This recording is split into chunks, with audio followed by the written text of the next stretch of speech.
మీకు గుడ్ నవ్వకే ఐ ఆమ్ ప్రిపేరింగ్ ఆమ్లెట్ వేసేసుకో. ఆమ్లెటే కదా. ఓ గుడ్డు వరుసు దాంట్లో ఉప్పు కారం వేసేసాయి. ఇంత కరివేపాకు ఉంటే సన్నగా తరిగేసేసాయి. కొత్తిమీర ఉన్న సన్నగా కొంచెం ఇట్లా చేసేసి దాంట్లో వేసేసాయి. కొన్ని పాలు పోసేసాయి.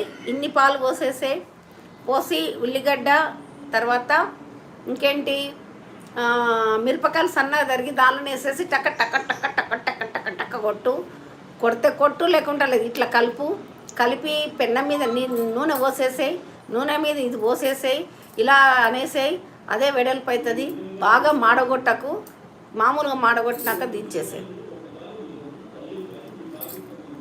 ఈ రెసిపీ చెప్పిన రమాదేవికి సూపర్. కొన్ని పాలు పోస్తే మంచిగా మృదువుగా అవుతాయి, మంచిగా అవుతుంది. We have received